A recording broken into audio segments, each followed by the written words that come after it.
Good morning, everyone. I am Dean Rocky Duhunco from the Ascot College of Law, and it is now July 31, and by tomorrow, we will be 1 month away from the September 2024 bar exams. So malapit na. Sa mga kinakabahan, don't worry. I am here to help ease your worries by teaching you how to answer the 2024 bar exam. So let's get right to it.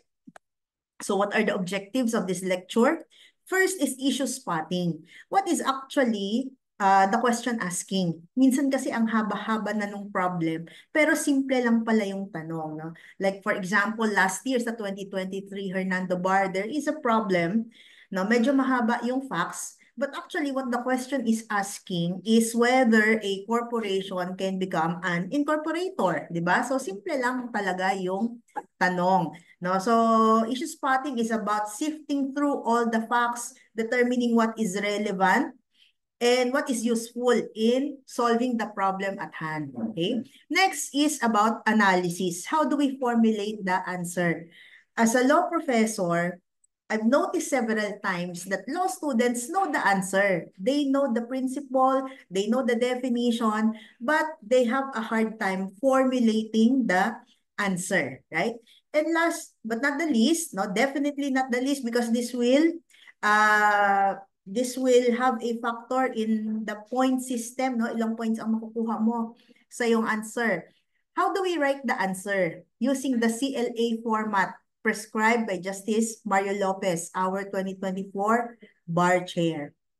Okay? So, let's just review some of the more important things about the 2024 bar exam. Okay? If you guys notice, there are specific codal provisions indicated in the 2024 bar syllabus.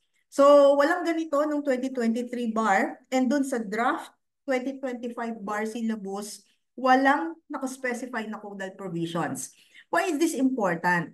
This is important because this is the bar chair's way of helping you guys now by pointing you to the right provisions. So like for example, in the tax syllabus, no, kinds of taxpayers, nakasulat talaga doon, Section 23 of the tax code. So ibig sabihin, for purposes of the 2024 bar exam, ang kinds of taxpayers ay yung mga resident citizen, non-resident citizen, pati resident at non-resident alien, tsaka domestic and foreign corporations, di ba? So, do check out all the provisions indicated in the 2024 bar syllabus kasi ibig sabihin, yun na yung mga importante. Okay? As to the cut-off, only laws, rules, and issuances jurisprudence pertinent to the topics as of June 30 are within the coverage of the 2024 bar exams. So kapag lampas na sa June 30, huwag nyo nang aralin kasi out of scope na yon. Okay? Example nito, like for example sa taxation law, ibig sabihin included ang train law and create law because train law became effective January 2018 and create law became effective April 2021. Pero merong bagong significant na amendment sa tax code, di ba? Ito yung ease of paying taxes. However, EOPT became effective January 2024 na. Ibig sabihin, for purposes of the 2024 bar exam, excluded ang EOPT. Huwag nyo munang aralin. Doon muna tayo sa train and create. Alright? Next, no? Ito naman ay galing kay Justice Mario Lopez himself. He discussed this with the law deans during our PALS convention back in February in Cagayan de Oro City. So sabi niya, the bar exam will test the candidate's practical skills and jurisprudential perspective. Sabi rin ni Justice Lopez, the questions will evince analytical and problem-solving abilities, no? Strong sense of ethics, professionalism, empathy for clients, and commitment to public service as minimum benchmarks for admission to the practice of law.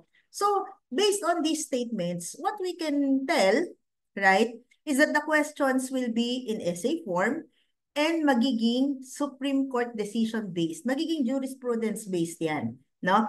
Kasi merong facts, may ibibigay na facts, dapat ma-analyze at ma-solve no bar candidate yung problema doon sa facts, right? And in the process of analyzing and solving the problem, the bar candidate should have a strong sense of ethics, professionalism, empathy for clients, and commitment to public service, di ba? So, ibig sabihin, talagang matetest ang inyong analytical skills, no? Using the decisions issued, no, or made by the Supreme Court.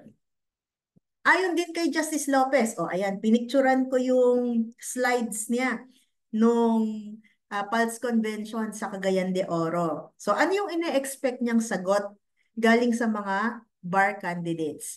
The answer of the bar examinee in the 2024 bar exams should have 3 tiers or 3 parts. The first part would be the conclusion. At the outset, no? Outright, dapat meron ng conclusion yung sagot ng bar candidate. So, like dito sa kanyang example, what is the crime committed?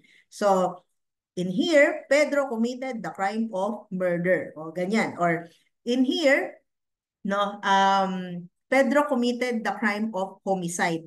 And then, the bar candidate will continue with the legal basis. Actually, ang pinakamahalaga dito sa tatlong to would be the legal basis. Sa tingin ko lang, right? Because in the legal basis part, the bar candidate must be able to state the law and jurisprudence which is the basis for his or her answer. Kasi, kung alam mo ang batas, kung alam mo ano ang naging decision ng Supreme Court, at least you already have the basic knowledge. But of course, that will not merit full points. Kailangan tama rin ang iyong argument or ang iyong reasoning skills. You can use deductive, inductive, or abductive approaches. But basically, what it means is that you will apply your law or jurisprudence, the jurisprudence that you cited, to the given facts in the problem. Dapat na reason out mo. Bakit ganito yung naging conclusion mo based on your legal basis. Alright? So, let's explore this a bit. No? Ito na yung part na siguro matutulungan ko kayo if i-break down natin anong ibig sabihin nitong legal basis.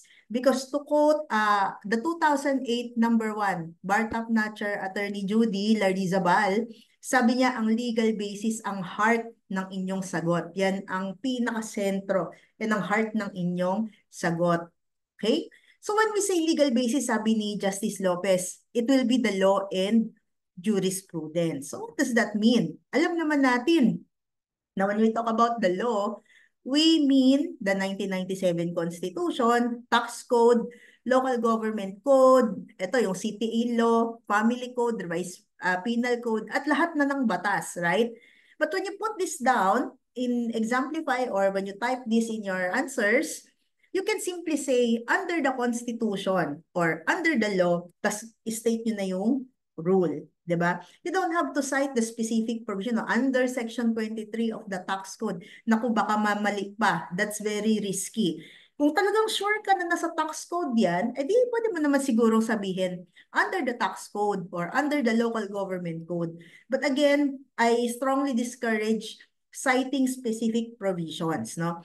Again, the advised format is just simply put under the law. Ganun lang. Alright? How about jurisprudence? When it comes to jurisprudence, no, we're talking about Supreme Court decisions. And usually, we will only talk about landmark decisions or significant recent Supreme Court decisions that change the interpretation of certain laws. No? Again, no need to cite the specific Supreme Court decision. Like for example, in the case of CIR versus Alge, di ba? Very risky yon kasi mamaya maling Supreme Court decision pa ang masite natin, no? So, it can be simply stated as decided by the Supreme Court, then you cite the rule that you are writing as your legal basis. Okay? So, again, no need to cite the specific provision or case title. Just state under the law or as decided by the Supreme Court. Okay. Next, how about determining what the question is asking? No? So, when you're writing down your legal basis, I suggest you stick to 3 possible categories. No? 3 lang ang hinihingi niyan madalas. Number 1, the question is asking for a definition or a principle. No? Like for example, what's the definition of a non-resident citizen under Section 22E of the tax code, di ba? So halimbawa, the question is asking, no, what kind of taxpayer is Juan de la Cruz? Or are they required to file an income tax return?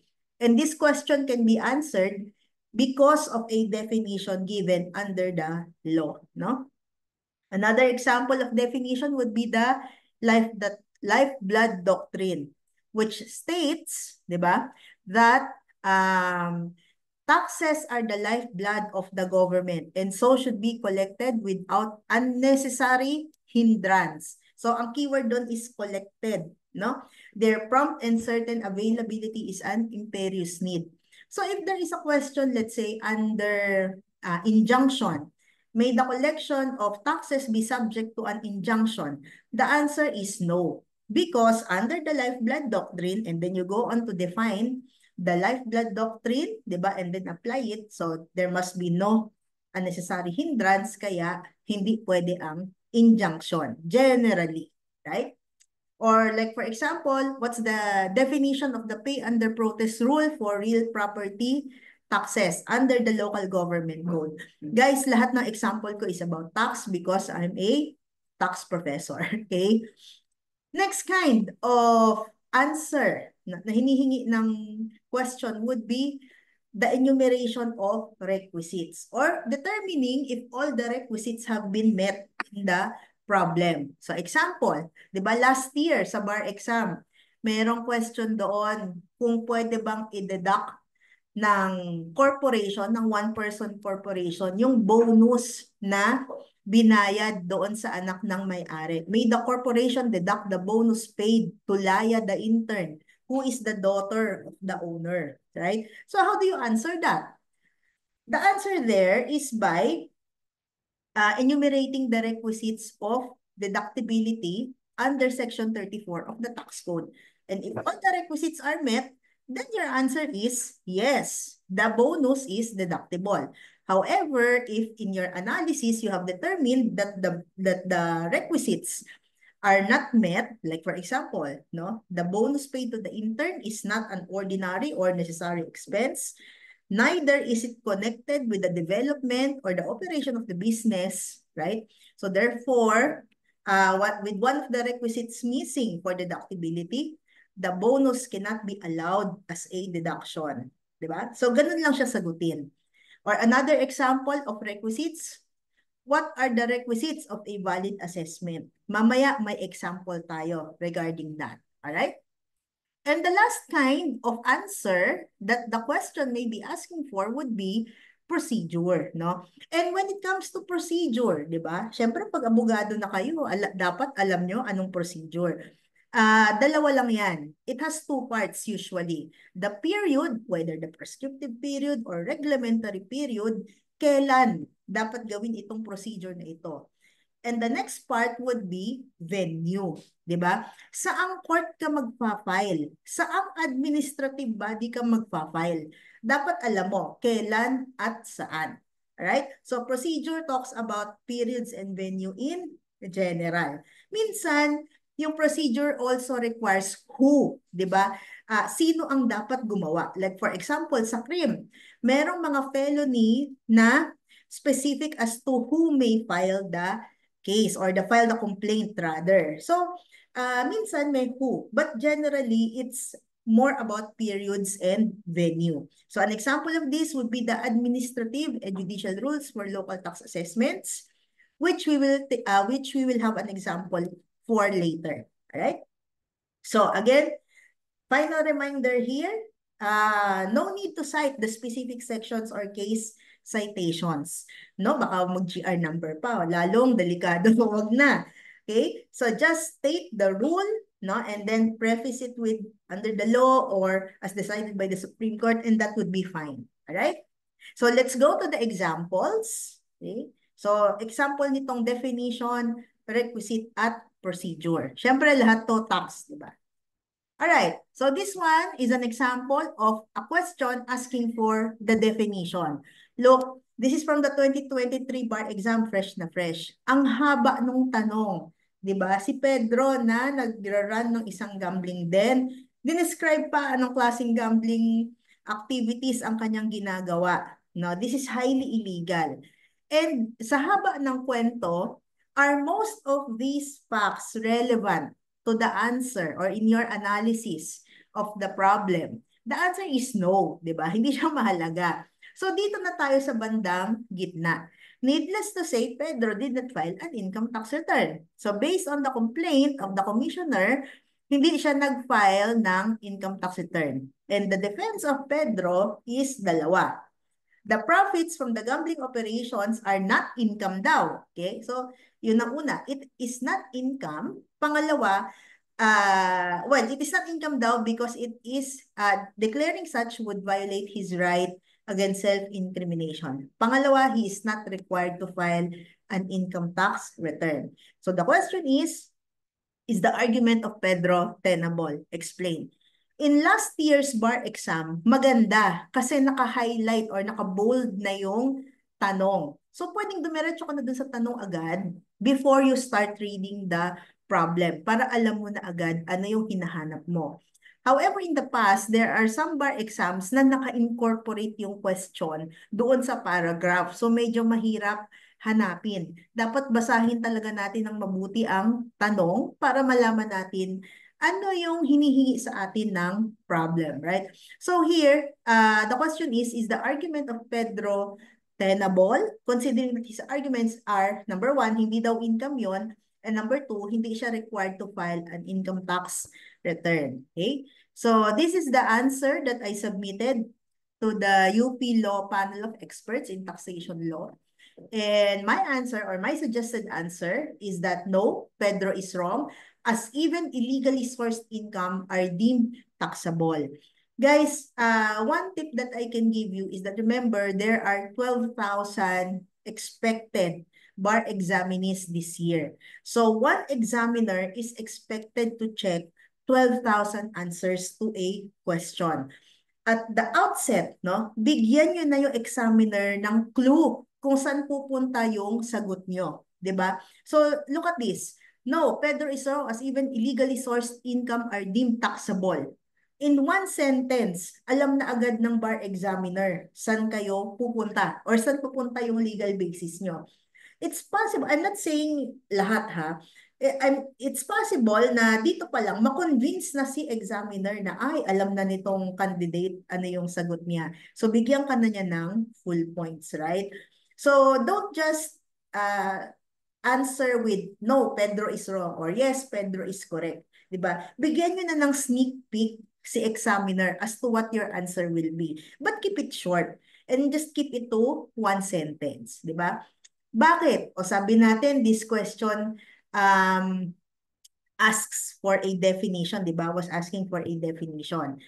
Sabi natin, ang argument ni Pedro is that hindi niya pwedeng i-declare yung income. Hindi daw income yon, right? So, anong sagot natin? Under the tax code or pwede ring under the law, di ba? Gross income means all income derived from whatever source, which means all income, whether legal or illegal. The illegality of the source will not preclude the imposition of income tax thereon. At the same time, no, the tax code likewise provides who are required to file an income tax return. So, hindi naman isa si Pedro dun sa mga hindi required na mag-file ng tax return. So, by reason of the foregoing, Pedro is required to file an income tax return. No? Taxable na nga siya, required pa siya mag-file ng income tax return. Alright?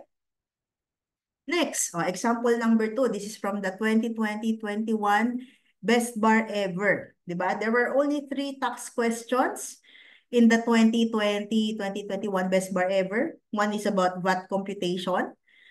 Another one is this one about assessment. And the third one is about donation. Actually, requisites of donation pa nga. Hindi siya technically donor's tax, diba? Civil law question siya on the requisites of a valid donation. But for this one, no, this question talks about the requisites of a valid assessment. Look at the question. Is the assessment valid? Explain briefly. So the facts of this case, no, state a corporation received a letter of authority from the BIR for 2015. By the end of 2019, the BIR had yet to complete examining the corporation's books. In January 2020, before the onset of the COVID-19 pandemic, the BIR issued a FAN o yung final assessment for 2015 based on the same letter of authority. And ito yung isa sa mga mahalagang facts, no, or parts ng facts. The BIR only found a deficiency but did not find fraud. So ang tanong, is the assessment valid? When a question asks regarding the validity, usually may requisites yan for deductibility, for validity, di ba? So ang question, what are the requisites for the validity of an assessment, for a BIR assessment? So let's review. First, a valid letter of authority is required. Second, there must be a preliminary assessment notice, no? But guys, please check section 228 for instances when a PAN is not required, all right? Then, a formal letter of demand and final assessment notice, which must state the facts, the law, the rules and regulations on which the assessment is made. And last, the FLD FAN must be issued within the prescribed 3-year period. And when we say 3-year period, this is counted from the due date or filing date, whichever is later. All right? So how do we answer the question? Ito ang suggested answer. No, the assessment is not valid as having been issued beyond the prescriptive period. Under the tax code, one of the requisites, di ba? Inaral natin. One of the requisites of a valid assessment is that it must be issued within 3 years, counted from the due date or filing date, whichever is later. In the given problem, di ba? The year involved is 2015. And the filing and or due date for the income tax return is on April 15, 2016. Considering that there is no fraud, di ba? Kaya mahalaga yun eh. Considering that there is no fraud, edi hindi siya extraordinary assessment. Regular 3-year period lang ang mag-a-apply. This means that the BIR only has until April 2019 to issue the final assessment. In this case, the BIR was only able to issue the assessment in January 2020, which is well beyond the required 3-year prescriptive period, hence the invalidity of the assessment. Alright? So yan, requisites ang tinatanong dito. Last example natin, ito naman, procedure. Sabi natin, ang mahalaga sa procedure would be the periods and the venue. Saan ba ang tamang pag-file? Okay? So this one is from the 2010 bar exam, but I modified it just a bit. Kasi ang Republic Act 11576 nag-increase na ang RTC jurisdiction to cover all cases when demand exceeds 2 million pesos. So since the amount in this problem is only 1.5 million pesos, sa MTC lang muna siya ipa-file. Alright? So, the question here is on May 15, 2023, Lamanga Trading Corporation received a deficiency business tax assessment of 1.5 million from the Pasay City Treasurer. On June 30, the corporation contested by filing a written protest with the Treasurer. And then, on October 10, 2023, the corporation received a collection letter from the City Treasurer, drawing it to file on October 25 an appeal against the assessment before the MTC. Sa MTC na siya nag-file. So, dalawa yung tanong here. Was the protest of the corporation filed on time? And the second one is that was the appeal with the Pasay MTC filed on time also, right? So let's review first the proper procedure. Guys, this is already under the local government code ha. Huwag ipaghalo sa BIR assessment. Iba yon. BIR assessment is under the tax code. Local tax assessments are under the local government code. So iba ang rules. The flow is more or less the same, but the period and the venue and the rules are different. Okay? So here, the notice of assessment is first issued by the local treasurer. O di ba meron nga, natanggap nga niya ng May 15. Okay? How many days does the taxpayer have to file his protest? Sabi sa local government code, 60 days. O di ba? Doon pa lang iba na. Sabi sa local government code, 60 days from the receipt of the notice of assessment. And then after that, after filing the protest, the local treasurer naman has 60 days to decide on the protest. Okay? And then after that, 60 days for the treasurer to decide. And then the taxpayer may appeal, depending on the amount, may appeal to the MTC or RTC kasi sabi sa law, Court of Competent Jurisdiction. Hindi sa CTA ang punta ha, sa MTC or RTC. Within 30 days from denial or lapse of 60 days. Alright? So ito yung procedure from administrative paano magiging judicial. So yung unang tanong kanina, was the protest filed on time? May 15 to June 30. And then, nag-file sila ng appeal sa MTC ng October 25. So ang tanong, yung appeal ba ay filed din on time? How do we answer? Suggested answer, dalawang tanong, right? First question, yes, the protest of Lamango Corporation was filed on time. Under the local government code, taxpayers have 60 days from the receipt of the notice of assessment within which to file their protest. In the given facts, sabi doon, the corporation was able to file the protest on June 30, which is well within the required 60 days counted from May 15, 2023. So, dapat guys, memorize nyo yung mga months ha, na merong 30 days, 31 days, at 28 days. No? Therefore, the protest was validly filed on time. Okay? How about the second question as regards the appeal? No, the appeal with the Pasay MTC was filed beyond the reglementary period. Under the local government code, taxpayers may appeal a local tax assessment within 30 days from the lapse of the 60-day period within which the local treasurer may decide on the protest. Considering that the protest was filed on June 30, 2023, the local treasurer had until August 29 to decide on the case. Meaning, the taxpayer had until September 28, o bilang-bilang tayo guys, kaya dapat memorize, had until September 28 to elevate the case to the MTC on appeal. Considering that the court case was only filed on October 25, 2023, the appeal was filed beyond the reglementary period provided under the law. All right? So guys, I hope these tips are helpful to you. I wish you the best in the bar exams and thank you for listening to the lecture. Fight the good fight, finish the race, and keep the faith. Kaya nyo yan, right? If you want to follow me for updates, I'm on Twitter using the handle @WhatRockyThinks. All right? So thank you guys and best of luck in the bar exams. Thank you.